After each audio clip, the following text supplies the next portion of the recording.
Chapter 2, A Friendly Match. Alice couldn't hold it against her. It turned out that she was a little sharp. She must have been off her game that day. They went to stoop together and sat in a lawn chair, chatting about nothing and watching a shadow disappear as noon approached. After a time, Marisa set her cup aside and started juggling a mini hanker in one hand, rolling it along her forearm and tossing it in the air carelessly. "Aren't you worried about dropping it?" Alice finally asked. "You ever dropped your left hand?" Marisa replied lightly. She crossed the legs, laying back. "I must have been surprised seeing you wielding such an artifact. If whatever is accurate to humans who even touched a mini hanker or a vanishingly rare, how'd you find out you could use it?" "It was shiny." She snickered at her blank look. "No, okay, what I mean is I felt like it was calling my name, so I grabbed it. Renosuke just said about how I litter of kittens, but when I didn't blow up, he told me to take it. I think he's glad I didn't have to deal with it." "And Rimu doesn't object to your carrying it." "Man, why would she? I bailed her out enough times in a year. More times in a year as can count. If that twerp trusts anyone, it's me." Marisa paused thoughtfully, spinning the hanker in the back of her hand. "Of course, I think the real reason is that's me because I can't really use it." "What? Surely you... I mean, huge death ray, sure. Sometimes I can make those freaky galaxy shuriken with it, but since I'm just a weak little short-lived human, I can't figure out the scary stuff." "Yet." She grinned. "I imagine Yuka or Tenshi with this thing. I really don't have any use for it. I'm just quick and smart to keep it away from the real psychos." "And if I were one of those real psychos," Alice said idly, "if I were planning to steal and use a, say, power 20-meter tall war doll, would have missiles in its fingers and generated force fields spinning in its head. Even just fantasizing around already worked out how to make it roar." Oh my god, that's a Mechagodzilla reference. I just got that. Because he does have missile fingers, and he does spin his head around to make a force field. Oh my gosh, I never caught that before. That feels amazing.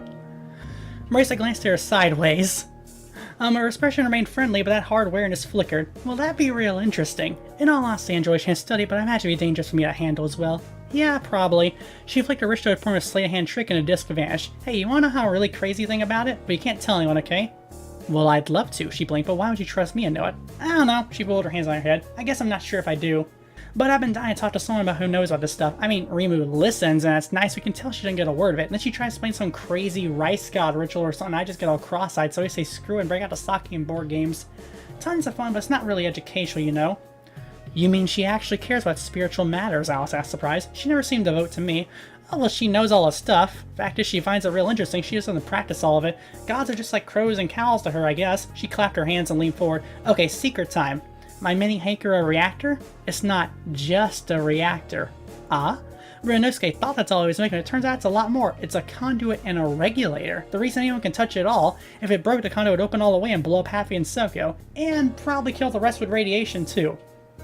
"And you were juggling it," Alice said weakly. She summoned it again, skipped it off the stoop with a hard crack. "No!" She choked on stomach back, but it distantly bounced in the air for Marisa to catch and dismiss. "What in heaven's name you're thinking? You're a maniac!"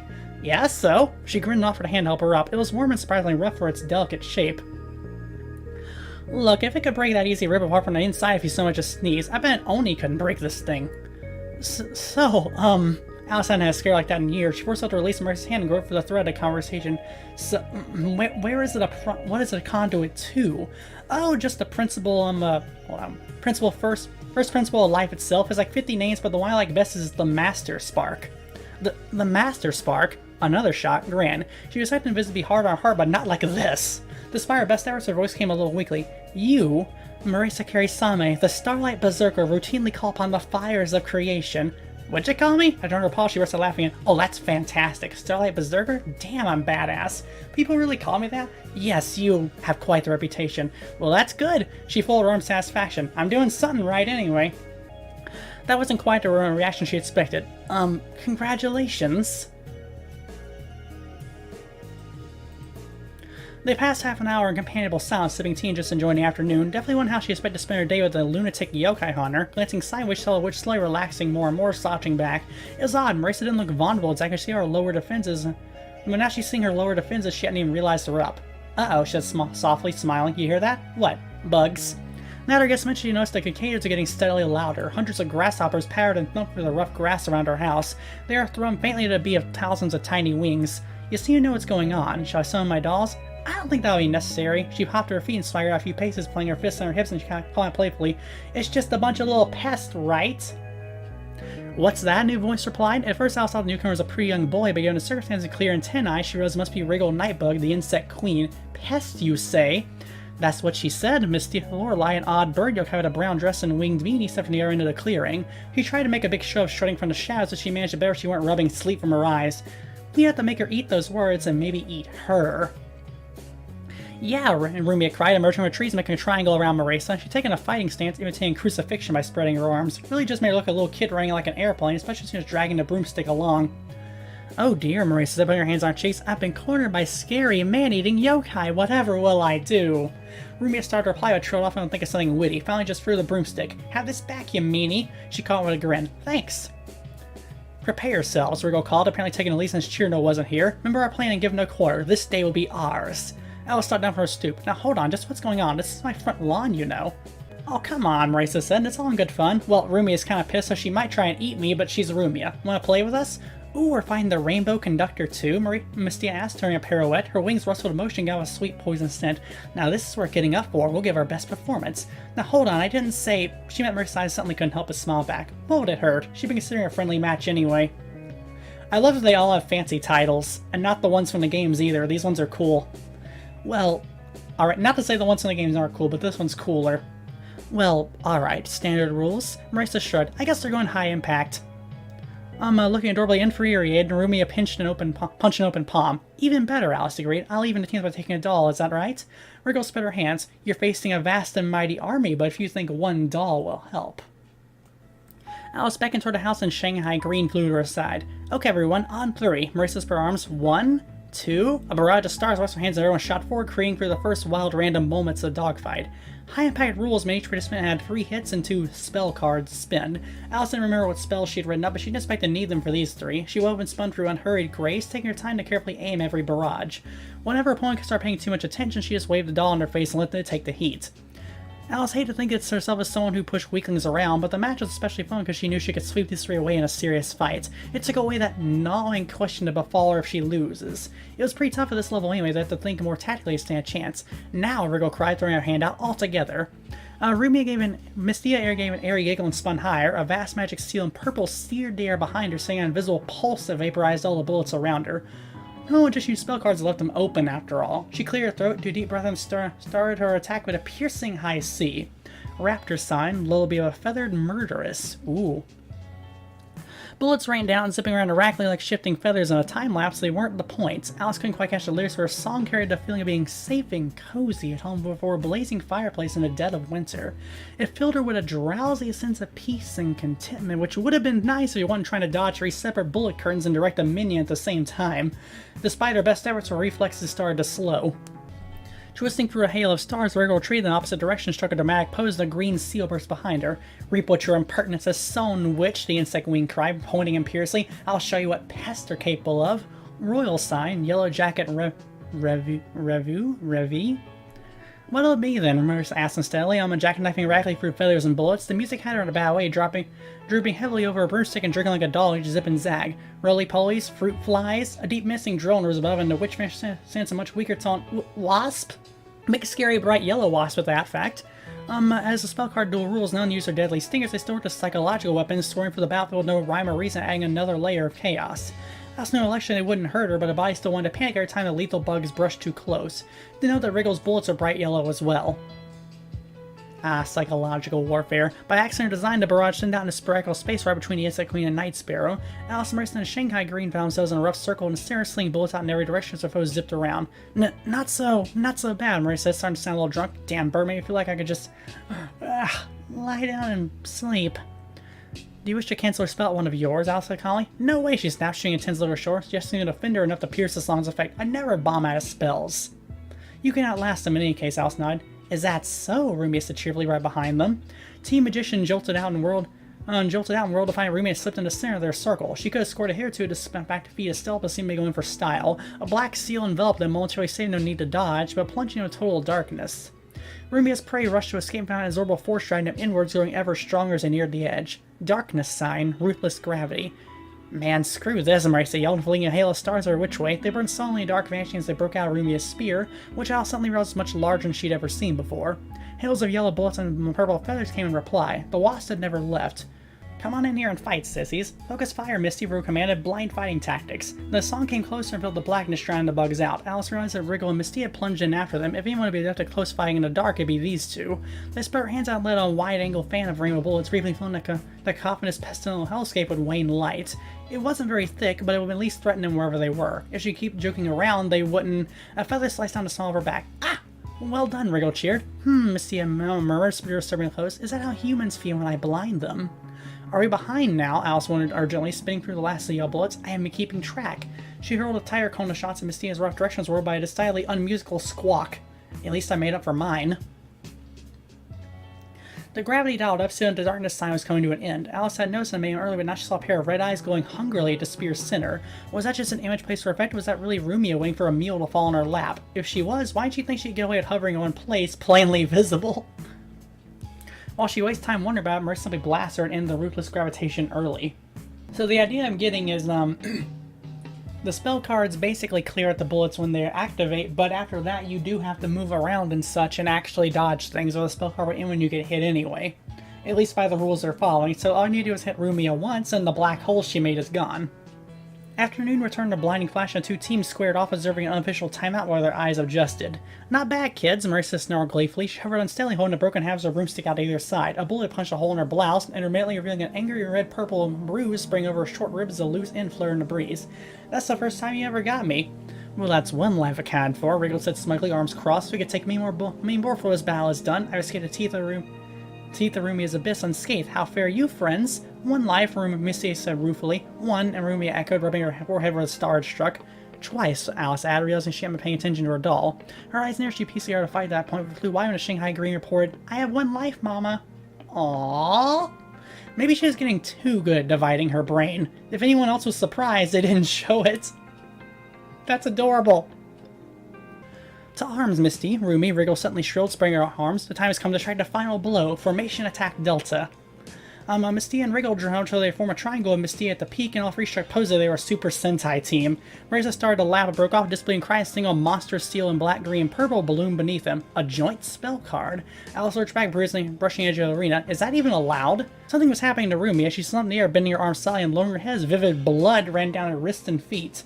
Suddenly she really did look like she was being crucified. Wriggle raised her hands like a conductor another drone rise, cut with rhythmic chirps and buzzes, an insect orchestra giving ponderous brooding company to Mistia's latest hit, a wailing song of sorrow and loneliness. Last rite, dirge for a sinful martyr. Ooh. Darkness fell once more, even heavier and oppressive before, thanks to oblique music. A wave of sinister red bullets rolled toward them barely at a walking pace, but another wave was already in the way, just a little faster, another after that. Aw man, do we have to time this one out, Marisa gross? I want to shoot something. I'm sure we won't get bored, Alice said dryly as the fourth wave came faster, and then the fifth faster still. The spell turned out to be disgustingly long.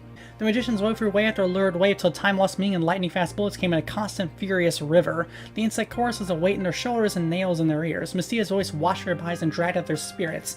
Even though she knew that it was all politics and simple magic, Alice felt weaker and more depressed with every wave. Eventually, wishing to take a few shots just to end the spell. She almost didn't believe in the darkness fade and she found herself leveled to treetops. Marisa hovered nearby, shivering and covering her face. The night spirit's voice worked far better on unprotected humans, Alice remembered. If the star song was hard on her, it must be hell on her guest. On her awful bridge, bruise spread across Marisa's thigh, slowly turning green and yellow. What? They made it, Wriggle gasped. Absurd. Marisa applied with a barrage of stars, knocking her tumbling. Before the others could recover, she sent the remains of her broomstick rocking toward Mistia's head and summoning her mini Hakuro. Rumi emerged from a spell trance to find herself staring around a borehole in the crucible that forged the universe. We gave her time to drop her arms to reach, oh what the fuck, before she's engulfed. Love sign, Master Spark. With an offhand flick of her arm, Alice picked Misty off while she was still reeling from the broom strike.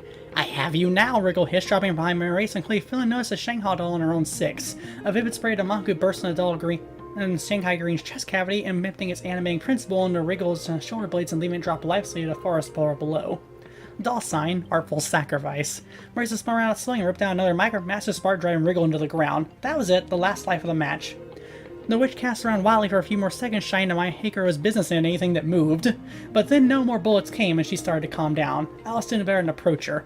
Ow! Rumia whined from a treetop. You're okay, Marisa said, her voice oddly colorless, showing her bravado and good cheer from somewhere else. She drove clumsily over the childish yokai and helped her sitting on a branch. That was some good stuff, Rumi. Where'd you learn to do that? Wriggle may has practice. Her and that mouse girl are trying to train us all as little yokai so we can— Shh! Wriggle snapped, lighting on a branch behind her. She looked a little singed in days, so it wasn't too bad for a bath in the fires of creation. Absently, she reached out and rubbed out a flame on all of her antennae. You betray us to our sworn foe? For shame, Rumi. Oh, she curled up and looked around fretfully. I was lying just now. Sounds like an incident in the making, Marisa, giving a moment of tense for complacently adding, I look forward to it.